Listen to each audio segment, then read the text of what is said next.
Assalamualaikum warahmatullahi wabarakatuh. Halo anak-anak hebat, bertemu lagi dengan Ibu Ria Astuti SPD. Pada video kali ini, Ibu akan membahas materi tematik kelas 5, tema 4, sehat itu penting, subtema 1, peredaran darahku sehat, pembelajaran 3, muatan pelajaran PPKN dan ilmu pengetahuan sosial. Ayo anak-anak, sekarang perhatikan gambarnya ya. Warga masyarakat di tempat tinggal Edo sedang bekerja bakti. Mereka membuat jalan setapak untuk masuk ke gang perumahan setempat. Mereka juga bekerja bakti membersihkan lingkungan. Semua warga masyarakat ikut dalam kegiatan kerja bakti termasuk Edo. Kerja bakti membersihkan lingkungan merupakan upaya menciptakan lingkungan sehat. Dengan lingkungan sehat, warganya pun hidup sehat. Semua warga harus mengikuti kerja bakti, karena kerja bakti merupakan kewajiban sekaligus tanggung jawab setiap warga masyarakat. Sebagai warga masyarakat, kita juga berhak untuk hidup di lingkungan yang bersih dan sehat. Lalu, apa ya yang dimaksud dengan kewajiban, hak, dan tanggung jawab? Coba anak-anak tahu atau tidak? Kewajiban adalah sesuatu yang harus dilakukan dengan penuh rasa tanggung jawab. Contoh-contoh dari kewajiban adalah, yang pertama, contoh kewajiban di rumah, yaitu menghormati kedua orang tua dan semua anggota keluarga yang lebih tua dari kita. Yang kedua, menyayangi orang tua dan semua anggota keluarga. Yang ketiga, mendengarkan nasihat orang tua. Yang keempat, mematuhi peraturan keluarga. Yang kelima, saling menjaga keluarga. Dan yang keenam, yaitu menghormati pendapat keluarga yang lain. Contoh kewajiban di sekolah. Yang pertama, menghormati kepala sekolah, guru, dan semua staf sekolah. Yang kedua, mematuhi tata tertib sekolah. Yang ketiga, berkata sopan dan santun kepada semua warga sekolah. Yang keempat, mengikuti kegiatan belajar dengan baik. Yang kelima, tidak membeda-bedakan teman dan guru.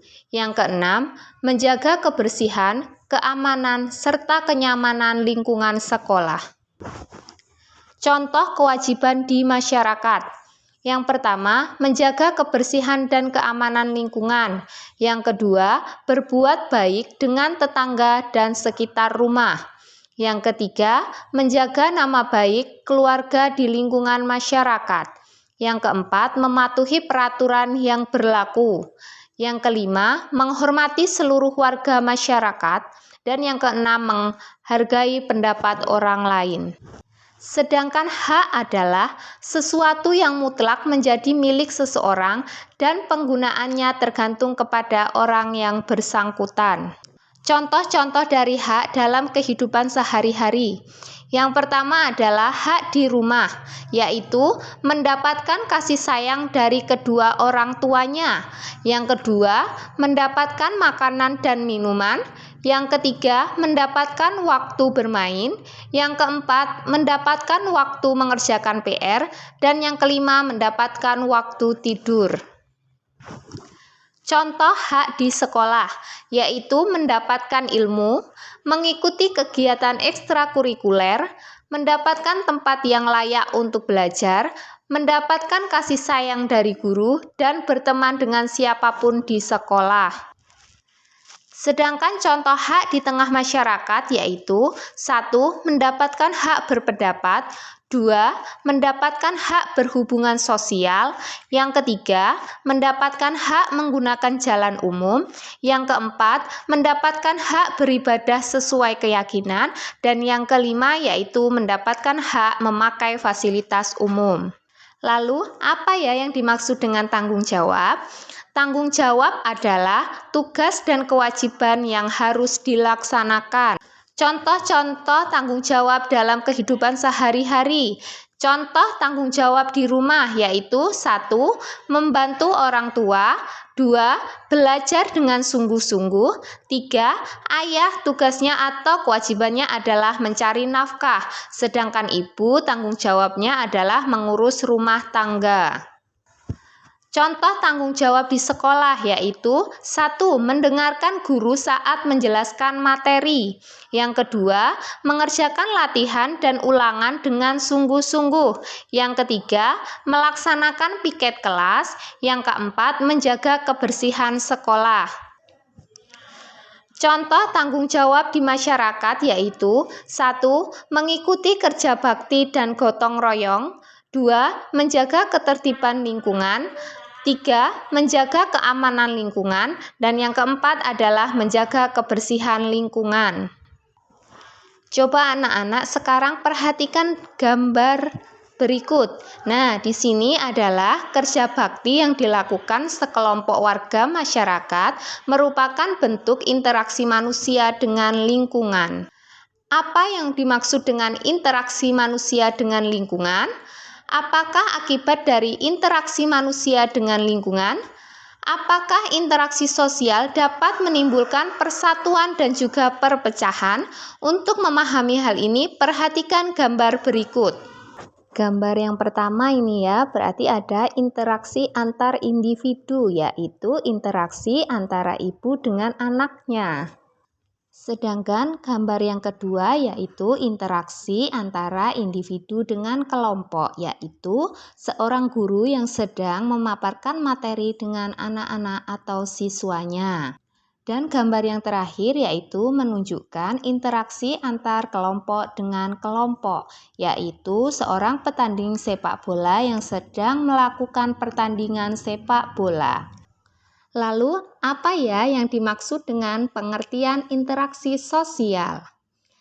Interaksi sosial adalah hubungan timbal balik antara dua orang atau lebih. Ada 3 jenis interaksi sosial, yaitu interaksi antar individu, interaksi individu dengan kelompok, dan interaksi kelompok dengan kelompok. Interaksi antar individu adalah hubungan timbal balik yang dilakukan satu orang kepada orang lain. Sedangkan interaksi individu dengan kelompok adalah hubungan timbal balik yang berlangsung antara kelompok individu dengan orang-orang untuk mencapai tujuan. Interaksi kelompok dengan kelompok adalah bentuk interaksi antara sekelompok manusia dengan manusia lainnya. Contoh interaksi sosial individu dengan individu yaitu 1. Seorang siswa bertanya kepada gurunya tentang materi pembelajaran. Yang kedua, seorang anak menolong temannya yang jatuh. Yang ketiga, seorang anak menyapa teman saat bertemu di jalan. Contoh interaksi sosial individu dengan kelompok yaitu 1. Ibu guru berbicara di depan siswa-siswinya. Yang kedua, ketua RW berbicara di depan warga. Yang ketiga, lurah sedang berdiskusi dengan warganya. Yang keempat, ketua kelompok berdiskusi dengan anggota-anggotanya. Contoh interaksi sosial kelompok dengan kelompok yaitu 1. Kelompok pelajar dari suatu sekolah melakukan studi banding ke sekolah lain. Kedua, suatu kelompok melakukan presentasi di depan kelompok lain. 3. Dua tim sepak bola bersalaman ketika akan bertanding. Interaksi sosial tidak hanya dilakukan dengan manusia saja, tetapi interaksi manusia bisa dilakukan dengan lingkungan alam, yaitu interaksi manusia dengan lingkungan alam merupakan interaksi antara manusia dengan lingkungan yang terbentuk secara alami seperti gunung, sungai, rawa. Contoh interaksi manusia dengan lingkungan alam. Coba anak-anak sekarang perhatikan gambarnya ya. Yaitu 1. Manusia hidup dengan sumber makanan. Yang kedua, petani menyesuaikan waktu tanam dengan musim penghujan. Yang ketiga, petani mengolah tanah sebelum ditanami tanaman. Bentuk-bentuk interaksi sosial. Interaksi sosial tidak selamanya mengarah pada kebersamaan atau persatuan. Interaksi sosial juga dapat mengarah pada perpecahan. Interaksi yang mengarah pada persatuan disebut interaksi bersifat asosiatif, sedangkan interaksi yang mengarah pada perpecahan disebut interaksi disosiatif. Contoh interaksi yang mengarah pada persatuan yaitu 1. Para siswa melakukan kerja kelompok. 2. Masyarakat mengikuti pemilihan umum. 3. Masyarakat bergotong royong. 4. Setiap orang saling menghargai dan menghormati antar umat beragama. Sedangkan contoh interaksi sosial mengarah pada perpecahan yaitu 1. Saling mengejek teman. 2. Tawuran antar pelajar. Oke anak-anak, jadi masyarakat di Indonesia ini yang hidup tersebar di berbagai wilayah Indonesia ini memiliki beragam karakteristik. Karakteristik antara lain satu wilayah dengan wilayah lain itu sangat berbeda-beda. Perbedaan tersebut mencakup aspek seni, ekonomi, sosial, budaya, maupun politik. Oleh karena itu, setiap warga negara Indonesia hendaknya menjaga interaksi yang baik. Interaksi yang baik, perbedaan tersebut dapat mendukung pembangunan sosial. Setiap warga negara juga hendaknya memahami bahwa perbedaan merupakan kodrat dari Tuhan Yang Maha Esa. Oleh karena itu, kamu harus mengelola perbedaan tersebut, yaitu dengan menjaga suatu kekuatan.